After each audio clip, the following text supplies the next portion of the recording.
जय हिंद दोस्तों। Excellent point coaching centre में मैं आपका फिर से एक बार स्वागत करता हूं। जैसे कि हम क्या पढ़ रहे हैं, महात्मा गांधी, और महात्मा गांधी का जो आज है ये चैप्टर 2 है, और वैसे आधुनिक इतिहास का भाग 25। तो आज जो हम पढ़ेंगे महात्मा गांधी का चैप्टर 2 जो पार्ट 2 है, जिसमें कुछ बातें रह गई थी वो सारी चीज पढ़ेंगे। उससे पहले जो थे महात्मा गांधी के कुछ वो जो इन्होंने क्या क्या उपाधि ली थी और कहाँ पे इन्होंने आश्रम की स्थापना की, वो सारी चीज देखेंगे। और इसके बाद में जो आगे पढ़ेंगे, हम क्या पढ़ेंगे, भारत छोड़ो आंदोलन और पूना पैक्ट, वो सारी चीजें एक एक क्लियर करते चलेंगे। तो पहले थोड़ा सा कुछ देख लेते हैं महात्मा गांधी के बारे में और कुछ छोटी छोटी बेसिक नॉलेज जो एग्जाम में हमेशा पूछी जाती हैं। इन्हीं को हम अनदेखा कर देते हैं, लेकिन यही एग्जाम में हमेशा आती है और यहीं से ज्यादा क्वेश्चन बनते हैं। और महात्मा गांधी एक ऐसा टॉपिक है जो हर एक एग्जाम में इसमें से 1 से 2% जरूर बनते हैं। तो महात्मा गांधी का चैप्टर पहला जरूर देखें, तभी आपको चैप्टर दूसरा समझ में आएगा। तो आप बिल्कुल डीपली ही समझे और बिल्कुल तरीके से देखते रहे सारी क्लासेस से। तो शुरू करते हैं। पहले प्रमुख शिष्य, इनकी जो प्रमुख शिष्य थी वो कौन थी? मीराबेन, जो कहाँ की थी? ये इंग्लैंड की निवासी थी। तो ये इनकी प्रथम पहली शिष्य बनी थी। और इनको जो उपाधि मिली थी 9 जनवरी 1915 को, जब महात्मा गांधी दक्षिण अफ्रीका से कहां पर आए थे? भारत आए थे। तो तब इनको कौन सी उपाधि दी गई थी? केसरे हिंद की उपाधि दी गई थी। और ये जो उपाधि थी ये किसने दी थी? जो ब्रिटिश साम्राज्य था उन्होंने इनको केसरे हिंद की उपाधि दी थी। कब? 9 जनवरी 1915 ईस्वी में इनको केसरे हिंद की उपाधि दी। और फिर है प्रथम बार जेल, जो महात्मा गांधी पहली बार जो जेल गए थे वो कब गए थे? 1908 में गए थे। बहुत पूछा जाता है कि महात्मा गांधी पहली बार जेल कब गए थे?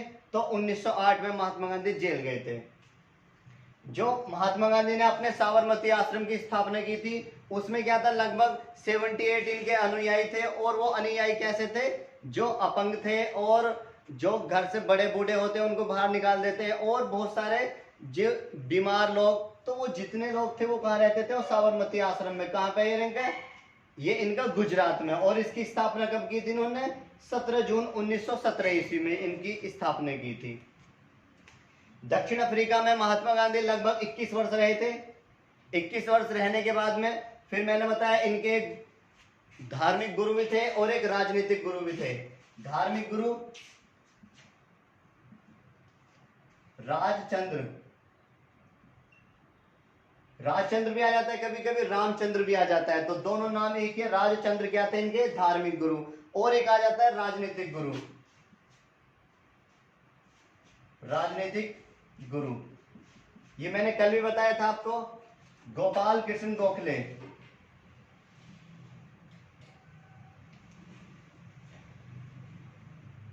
गोपाल कृष्ण गोखले ये क्या थे? इनके राजनीतिक गुरु। तो हुआ ये, यहाँ पे जो राजनीतिक गुरु थे गोपाल कृष्ण गोखले, ये गए थे दक्षिण अफ्रीका और वहां देखा था कि महात्मा गांधी ने क्या वहां पे बहुत सारे आंदोलन कर रखे थे। तो इन्होंने सोचा क्योंकि ये व्यक्ति ऐसा है, इसकी सहायता ली जाए और इसको भारत को आजादी के लिए ये सबसे अच्छा व्यक्ति रहेगा।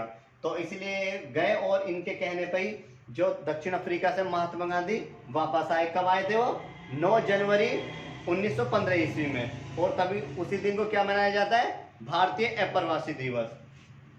इनकी आत्मकथा है सत्य के मेरे प्रयोग, जो कभी की थी इसकी स्थापना?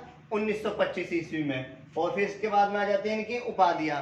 बहुत उपाधियां मिली है, लेकिन जो आर्टिकल 18 है, अनुच्छेद 18 जो खत्म कर दिया गया है। अब क्या है इसमें? उपाधियों का अंत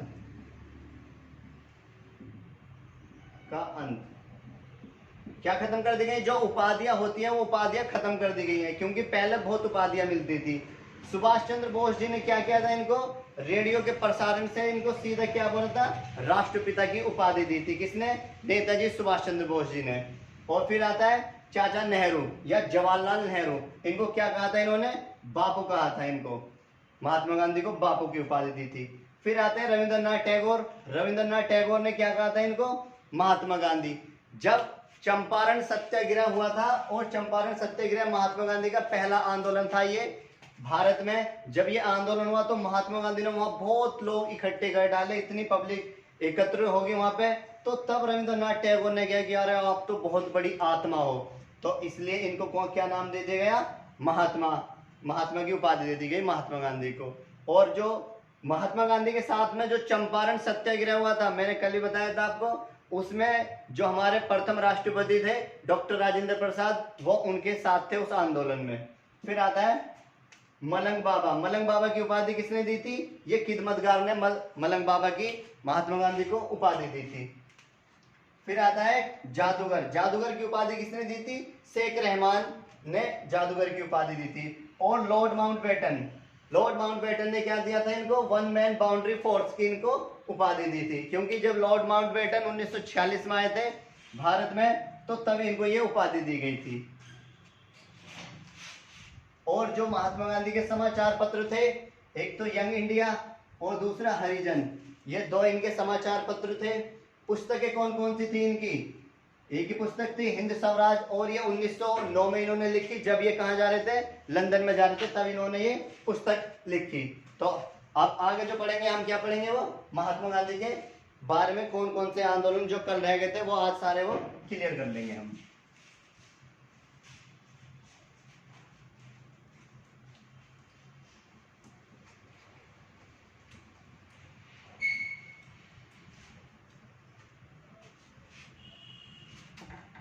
जब सविनय अविज्ञा आंदोलन हुआ और उसको होने के बाद में हुआ ये, महात्मा गांधी कहां पे गए थे, जो द्वितीय गोलमेज सम्मेलन चल रहा था 1931 ईस्वी में। द्वितीय गोलमेज सम्मेलन चल रहा था 1931 में, पहला हुआ था 1930 में, दूसरा 31 में, और थर्ड जो हुआ था वो 1932 ईस्वी में।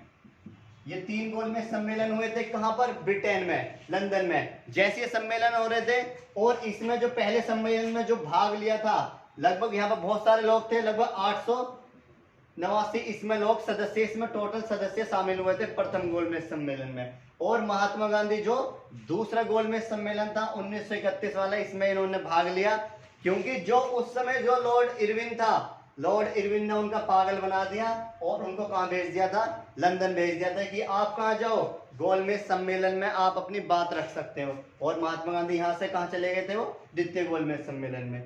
और एक आता है फिर तृतीय गोलमेज सम्मेलन जो 1932 में हुआ था। ये 1932 में हुआ, और इसमें किसी ने भाग नहीं लिया था, महात्मा गांधी ने सिर्फ दूसरे वाले में भाग लिया। और इन तीनों में ही भाग लेने वाले एकमात्र भारतीय व्यक्ति जो डॉक्टर भीमराव अंबेडकर।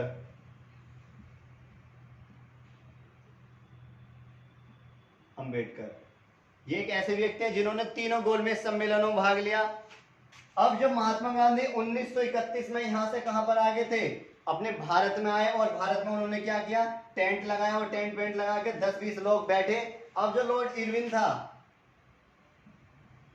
इरविन उस समय भारत का गवर्नर जनरल था, इरविन ने क्या कहा, अरे ये महात्मा गांधी डेली आ जाता है या धरने पे बैठ जाता है, इसे उठाओ और उठा के कहां करो, इसको जेल में बंद करो। तो महात्मा गांधी को यहां से उठाया, उठाने के बाद पूना में, महाराष्ट्र में पड़ती है, महाराष्ट्र में पूना, पूना में एक जेल है यरवदा, यरवदा। और जो महात्मा गांधी थे, महात्मा गांधी को कहा पूना की यरवदा जेल में उनको बंद कर दिया। ये यरवदा जेल वही है जिसमें अजमल कसाब को बंद करके रखा गया था, और संजय दत्त को भी इसी जेल में बंद किया गया था, यरवदा जेल में। सलमान खान बच गए थे, लेकिन नहीं तो वो भी इसी जेल में आते हैं यहाँ पे। तो यहाँ पे इनको महात्मा गांधी को पुणे की यरवदा जेल में रखा। तो तब उसके बाद में 1932 में ही जो डॉक्टर बी.आर. अम्बेडकर थे, क्योंकि मैंने कल आपको बताया था क्या चल रहा था, वहाँ सम्मेलन चल रहा था और इन्होंने अपने आरक्षण की मांग रख दी थी। तो तब हुआ यही, महात्मा गांधी जेल में बंद। अब कौन चला रहा था, वो डॉक्टर बी.आर. अम्बेडकर जैसा चाहते थे ऐसा हो सकता था, क्योंकि उस समय जो इंग्लैंड का पीएम था, ब्रिटेन का, रैमजी मैकडोनाल्ड, रैमजी मैकडोनाल्ड ये ब्रिटेन का पीएम था। तो हुआ यही, महात्मा ये डॉक्टर बी.आर. अम्बेडकर इससे बोले कि मुझे क्या आरक्षण चाहिए। तो ये वहां से परमिशन लेके भारत में आ गए थे। तो तब ही महात्मा गांधी जेल में बंद थे। तो महात्मा गांधी ने कहा कि मुझे किसी तरह से किससे मिलवा दो, डॉक्टर बी.आर. अम्बेडकर से, नहीं तो भारत के क्या हो जाएंगे, बहुत सारे अनेक टुकड़े हो जाएंगे और भारत क्या टुकड़ों में बट जाएगा। तो इसको देखते हुए यहाँ पे बहुत सारे व्यक्ति आते रहते थे। महात्मा गांधी से मिलने के लिए। तो हुआ यही, दो व्यक्ति थे, वो दो व्यक्ति कहाँ पहुंचे, डॉक्टर बी आर अम्बेडकर के पास। और डॉक्टर बी आर अम्बेडकर से उन्होंने कहा, जेपी नारायण थे, तो जेपी नारायण, ठीक है, ये मुख्य व्यक्ति थे, एक और थे। तो जब यहाँ पर पहुंचे डॉक्टर बी आर अम्बेडकर के पास, इन्होंने कहा जेपी नारायण ने कि आपको किसने बुलाया, महात्मा गांधी को, महात्मा गांधी ने आपको बुलाया और आपको वहां मिलने के लिए बहुत मतलब आवश्यकता आपकी, मिलना है आपको। तो doctor B are Ambedkar Mahatma Gandhi का बहुत सम्मान करते थे और महात्मा गांधी भी डॉक्टर बी आर अम्बेडकर का बहुत सम्मान करते थे, लेकिन इनकी कभी भी बनती नहीं थी। अब इसको देखते हुए डॉक्टर बी आर अम्बेडकर कहाँ पहुंचे, पुणे की यरवदा जेल में। तो पूछ लेता है, इसी को कहते हैं ये, जब ये पहुंचे 1932 ईस्वी में, 1932 ईस्वी में डॉक्टर बी आर अम्बेडकर और कौन, महात्मा गांधी यहाँ पहुंचे। और पहुंचने के बाद में हुआ ये, यहाँ पे इनके बीच समझौता हुआ, इसी को ही कहते हैं पूना पैक्ट, पूना पैक्ट। तो पूना पैक्ट कहाँ हुआ था, ये कहीं किसी पार्क में या किसी ऑफिस में नहीं हुआ, ये कहाँ हुआ था, यरवदा की जेल में पूना पैक्ट हुआ था। और इस पूना पैक्ट में महात्मा गांधी ने डॉक्टर बी आर अम्बेडकर से कहा कि आप आरक्षण लो, लेकिन आप बाहुबल्य क्षेत्र के आधार पर मत लो। मैंने कल आपको बताया था कि आप आरक्षण तो लो, लेकिन बाहुबल्य क्षेत्र के आधार पर मत लो। आप कैसा लो, सांप्रदायिकता के आधार पर, मतलब एक टाइम पीरियड निश्चित कर लो कि आपकी बार हमें 15-20 साल बाद या 10 साल बाद हमें क्या चाहिए, जो सीटें चाहिए वो किस में चाहिए, उसमें चाहिए आरक्षण के हिसाब से। तो उस समय जो महात्मा गांधी और इनके बीच समझौता हुआ, तो यहाँ पे जो उस समय जो आरक्षण की जो सीटें निश्चित की गई थी वो 84 थी, लेकिन जो डॉक्टर बी आर अम्बेडकर और महात्मा गांधी के बीच समझौता हुआ और इसमें जो सीटों का बंटवारा हुआ, और यहाँ पे जो एससी कैटेगरी की जो सीटें निर्धारित की गई थी 173 यहाँ पर फिर वो निर्धारित की गई थी। तो इस तरीके से ये पूना पैक्ट हुआ महात्मा गांधी और डॉक्टर बी आर अम्बेडकर के मध्य। और इसके बीच में ये कब की बात है, 1932 की। और 1931 ईस्वी में ही जो हमारे क्रांतिकारी थे भगत सिंह, चंद्रशेखर आजाद, वो क्या थे, 1931 की बात है जब वो जेल में बंद थे। जब महात्मा गांधी यहाँ पे आंदोलन कर रहे थे, मैंने बताया कल आपको, जो सविनय विजय आंदोलन था वो इतना भयंकर था कि उसमें आजादी की तरफ बस थोड़ा सा और समय लग जाता तो वहां आंदोलन में तो भारत उसी समय आजाद हो जाता। लेकिन हुआ ये इरविन इतना परेशान हो गया था और इसने महात्मा गांधी को कहां से बुलाया था, दांडी यात्रा जहां पर समाप्त हुई थी वहां से बुलाया। और बुलाने के बाद में इरविन ने कहा महात्मा गांधी से कि आपको क्या चाहिए, आप जो चाहोगे मैं हम आपकी सारी शर्तें मंजूर करेंगे। इरविन ने कहा था महात्मा गांधी से। अगर महात्मा गांधी चाहते तो भगत सिंह को उसी समय यहाँ पे जेल से रिहा करवा सकते थे, लेकिन महात्मा गांधी ने ये बिल्कुल नहीं चाहा। तो इसी, और अगर ये महात्मा गांधी बोलते भी रिहा करने के लिए भगत सिंह को, तो भगत सिंह भी पक्के कभी भी वहां से जेल से रिहा नहीं, खुद भी नहीं चाहते थे कि हाँ मैं यहाँ से रिहा हो जाऊं। तो यहाँ पर महात्मा गांधी एक बार कोशिश करते तो भगत सिंह यहाँ से बिल्कुल जेल से रिहा हो सकते थे 1%। तो इसके बाद में हुआ यही, जब ये महात्मा गांधी यहाँ पर हो गए जेल में बंद, अब यहाँ पर कुछ नहीं हुआ। और इसके बाद में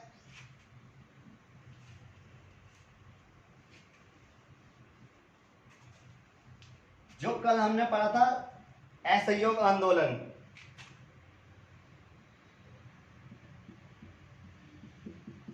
असहयोग आंदोलन कब हुआ था, ये 1920 में 9 अगस्त 1920 को असहयोग आंदोलन हुआ। और इस आंदोलन, ये आंदोलन लगभग कितने वर्ष चला था, 2 वर्ष चला। और 2 वर्ष बाद ये मतलब जो मैंने बताया चोरी चारा कांड घटना हुई थी गोरखपुर में, जो 5 फरवरी 1922 को जब ये घटना हुई थी। और यहाँ से महात्मा गांधी ने क्या ले लिया था, अपना आंदोलन ये वापस ले लिया था। और लेने के बाद में महात्मा गांधी को क्या कर दिया था, यहाँ पर जेल में बंद कर दिया था। और जेल में कितने वर्ष के लिए, 6 वर्ष की इनको सजा सुना दी गई। लेकिन किसी तरह से महात्मा गांधी यहाँ से 2 वर्ष में क्या यहाँ से बाहर आ गए। और 1924 में क्या महात्मा गांधी 22 में गए और 2 वर्ष बाद यहाँ पे 24 में जेल से रिहा हो गए। रिहा होने के बाद में ही महात्मा गांधी ने, उसी समय क्या चल रहा था, जो कांग्रेस थे, कांग्रेस के प्रतिवर्ष क्या चलते थे, अधिवेशन चलते थे। तो 1924 में महात्मा गांधी ने एकमात्र कांग्रेस का अधिवेशन किया था, कहां पर, कर्नाटक के बेलगांव। बेलगांव शहर में किया। और यहाँ पे और जो वो आंदोलन था वो 39वां आंदोलन था। पूछ लेता है कि महात्मा गांधी ने कांग्रेस के कितने अधिवेशन किए, तो एक अधिवेशन किया था 1924 में, और वो कहाँ पे किया था, कर्नाटक का बेलगांव। और वो कौन सा आंदोलन था, वो कौन सी सदस्य अध्यक्षता थी कांग्रेस की, वो 39वीं अध्यक्षता थी, जो किसने की थी, वो महात्मा गांधी ने की थी। और इसको देखते हुए महात्मा गांधी ने फिर धीरे धीरे अपने आंदोलन किए। और 1932 में महात्मा गांधी जो पुणे पैक्ट की जेल में, पुणे की यरवदा जेल में बंद हुए होने के बाद में, अब वहां से कुछ समय बाद महात्मा गांधी रिहा होते हैं। और रिहा होने के बाद में फिर होता है क्या, यहाँ पे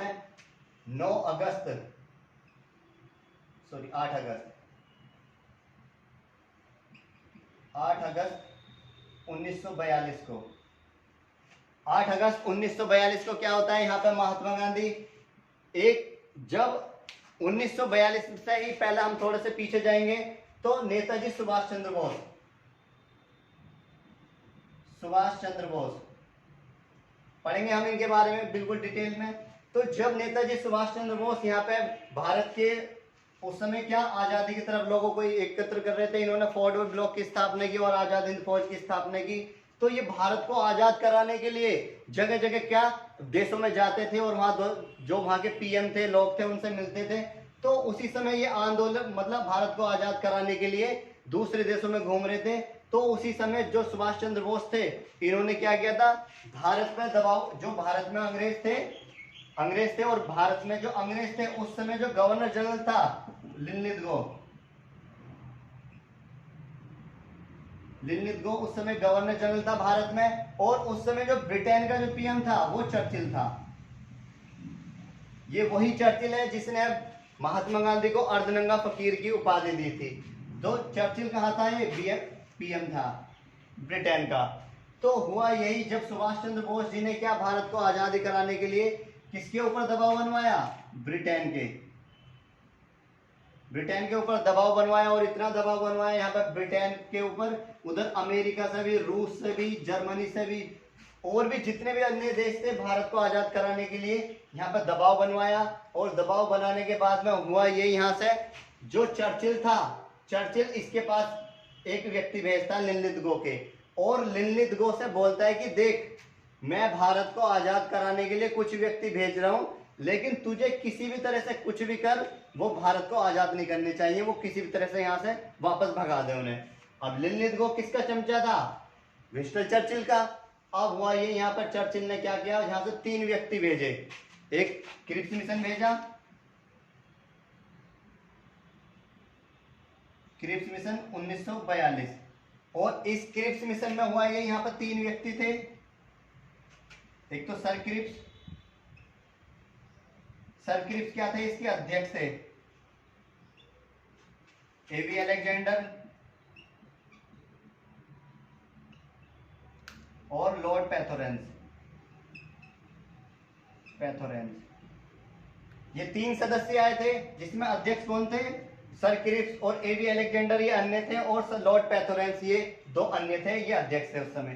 तो ये 3 व्यक्ति कहां पर, क्रिप्स मिशन के द्वारा भारत में आए। अब जैसे ये भारत में आए, तो हुआ ये, यहाँ पर लिनलिथ गो ने क्या किया, यहाँ पर भारत में घुसने से पहले ही जो हमारे जितने भी वो थे क्रांतिकारी, उस समय आंदोलनकारी जो थे, आपके रविंद्रनाथ टैगोर, सरोजिनी नायडू और आपके जवाहरलाल नेहरू और महात्मा गांधी, इनके अंदर ऐसी बातें रख दी इसने लिनलिथ गो ने कहा, इन महात्मा गांधी, जवाहरलाल नेहरू, सरोजिनी नायडू और जो भी जितने भी क्रांतिकारी आंदोलनकारी थे, सबसे कहा कि ये जो 3 व्यक्ति आ रहे हैं क्रिप्स मिशन में, ये भारत को और ज्यादा गुलाम बना देंगे। आप किसी भी तरह से इनको अंदर आने मत देना, नहीं तो आप और ज्यादा गुलाम बन जाओगे। तो हुआ ये, यहाँ पे जैसे ये क्रिप्स मिशन आया 1942 में, और आने के बाद यहाँ से हुआ क्या, इनको तुरंत यहाँ से भगा दिया। किसने, जो भारतीय व्यक्ति थे, महात्मा गांधी, सरोजिनी नायडू और जवाहरलाल नेहरू, रविंद्रनाथ टैगोर, तो उन्होंने इनको क्या यहाँ से भगा दिया। जैसे यहाँ भगाया, अब यहाँ पे महात्मा गांधी की आंखें खुली, और खुलने के बाद में महात्मा गांधी ने सोचा कि अब क्या करें। तो महात्मा गांधी ने तब एक और आंदोलन चलाया, भारत छोड़ो आंदोलन।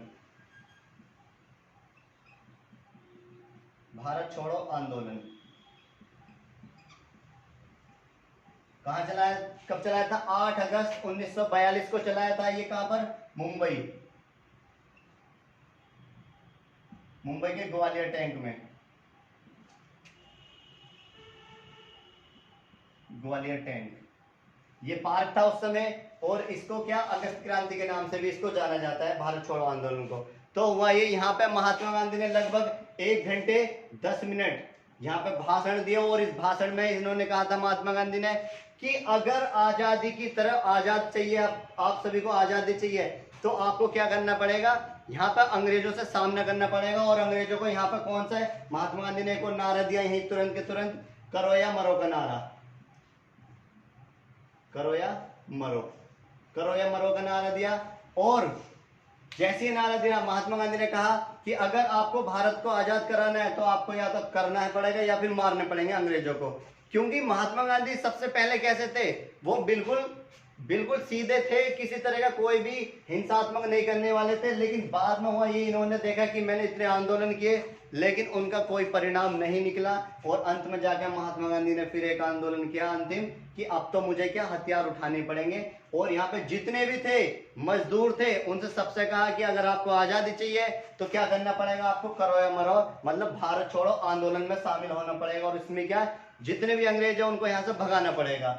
और यहाँ हुए यही, महात्मा गांधी ने जो जितने भी कॉलेज स्कूल में बच्चे पढ़ते थे उन सबसे कहा कि अगर आपको इस आंदोलन में भाग लेना है तो आपको या तो पढ़ाई चुननी पड़ेगी या फिर ये आंदोलन चुनना पड़ेगा जिसमें आपको आजादी मिल सकती है।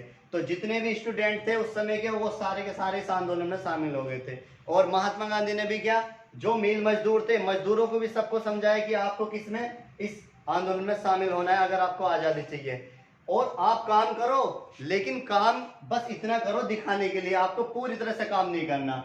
और जो भारतीय लोग थे कहाँ भर्ती थे? वो अंग्रेजों की सेना में। तो यह महात्मा गांधी ने उन सैनिकों से भी कहा कि आप सैनिक हो लेकिन भारतीय हो, आपका पहला कर्तव्य ये बनता है। तो यहाँ पर महात्मा गांधी ने उन्हें भी समझाया और कहा कि आपको सैनिक तो हो लेकिन आपको किसी पर गोली नहीं चलानी। जो भारतीय लोग हैं वो आंदोलन करेंगे और आपको भी सफलतापूर्वक उनका साथ देना, मतलब शांतिपूर्वक। तो वही महात्मा गांधी ने 1 घंटे लगभग 70 मिनट तक ये भाषण दिया। और देने के बाद में हुआ यही, जैसे ये आंदोलन समाप्त हुआ और रात को ही महात्मा गांधी और जितने भी छोटे छोटे जो भी थे, सरोजिनी नायडू वगैरह,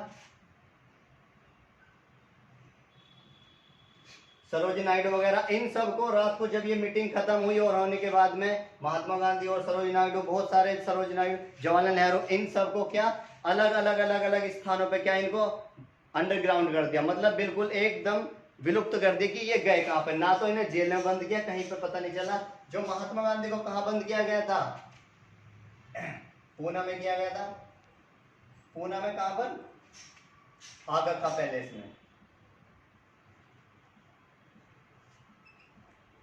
आगा खां पैलेस में महात्मा गांधी को बंद कर दिया गया। अब महात्मा गांधी जैसे यहाँ बंद हुए तो उसी समय जो हमारे और भी व्यक्ति थे वो कैसे कार्य कर रहे थे इसमें, भारत छोड़ो आंदोलन में उनका जो भी छोटे छोटे लीडर बन गए और वहां पे कुछ थोड़े बहुत लोग इकट्ठे किए और ये आंदोलन कंटिन्यू चलता रहा। और अंत में क्या हुआ, इसका परिणाम जाके जो 1947 में भारत को आजादी मिली। तो यहाँ पर वही, जब ये आगा खां पैलेस में महात्मा गांधी ने जब लगा कि अब यहाँ से मुझे निकालेंगे नहीं, तो महात्मा गांधी ने यहाँ पे क्या किया, भूख हड़ताल का प्रयोग किया। और यहाँ पर भूख हड़ताल की। और यहाँ पे जो थे उस समय उन्होंने लगा, अंग्रेजों को लगा कि अगर हमने इन्हें नहीं छोड़ा महात्मा गांधी को तो उनकी क्या हो जाएगी, यहाँ पे मृत्यु हो जाएगी। तो महात्मा गांधी को यहाँ से छोड़ा और छोड़ने के बाद में ये आंदोलन चलता रहा। और फिर अंत में हुआ यही, 15 अगस्त 1947 को भारत आजाद हुआ। तो महात्मा गांधी के बारे में इतना ही है। और फिर इसके बाद में हुआ यही,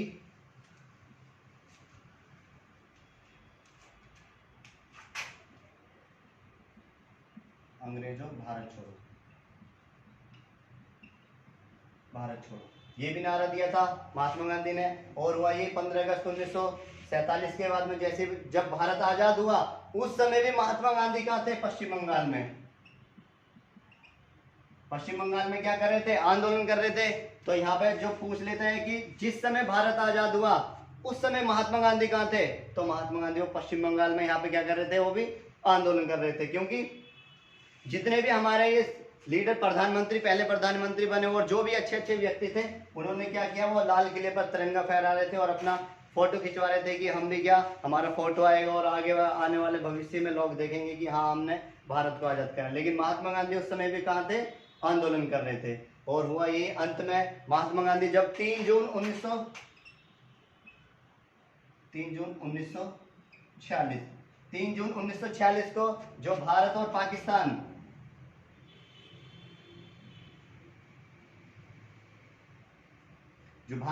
का इस तरीके से बंटवारा हो गया था, यहाँ पर ये इधर पाकिस्तान बना दिया और यहाँ पे एक रेखा खींच दी गई 3 जून 1946 को। जो सर रेडक्लिफ थे,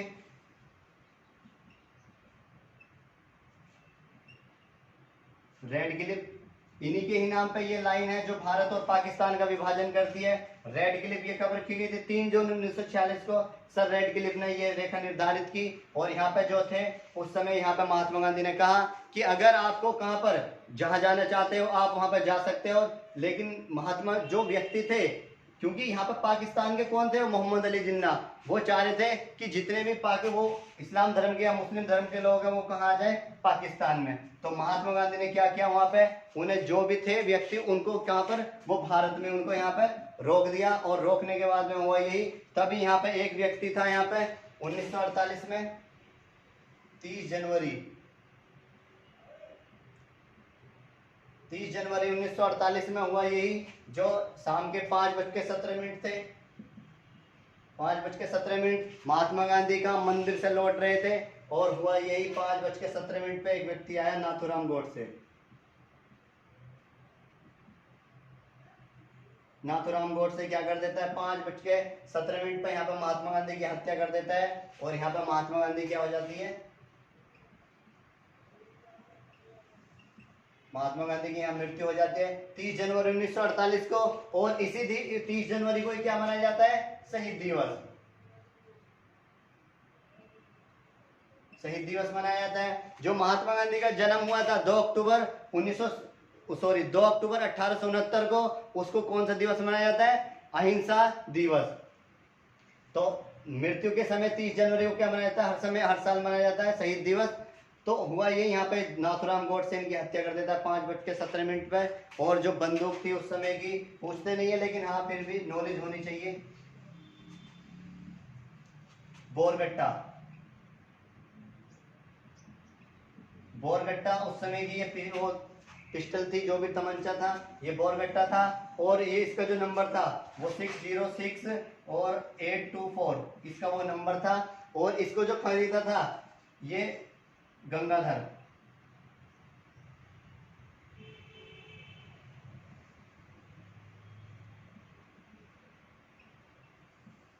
एक व्यक्ति था, उससे किसने खरीदा था, ये नाथूराम गोडसे ने। ये जो गट्टा था बोरगट्टा, ये कहाँ का था, इटली का ये मतलब तमंचा था। और गोली का नंबर ये पूछ ले, सॉरी, तो बोरगट्टे का नंबर क्या था, ये 606824। और इटली से इसको खरीदा था, जो पहले किसके पास था, गंगाधर के पास में। और इसका जो निर्माण हुआ था बोरगट्टा का, ये 1934 में हुआ था। तो यहाँ पर महात्मा गांधी की 30 जनवरी 1948 में यहाँ पे मृत्यु हो जाती है। और मृत्यु होने के बाद में यहाँ पर महात्मा गांधी अपने स्वर्ग को प्राप्त होगी। तो कल जो हम पढ़ेंगे, जो हमारे जितने भी क्रांतिकारी आए, भगत सिंह, सुखदेव, राजगुरु, बटुकेश्वर दत्त, और धीरे धीरे जो चंद्रशेखर आजाद और नेताजी सुभाष चंद्र बोस, इन सब के बारे में धीरे धीरे पढ़ते चलेंगे। तो आप अधिक से अधिक चैनल को शेयर करें, लाइक करें और सब्सक्राइब अधिक से अधिक करें। तो वीडियो अच्छी लगी हो तो फिर आगे डेली आप कंटिन्यू वीडियो देखते रहिए। ठीक है, बहुत है आज के लिए। कल फिर मिलते हैं एक नई क्लासेस के लिए। धन्यवाद, थैंक यू।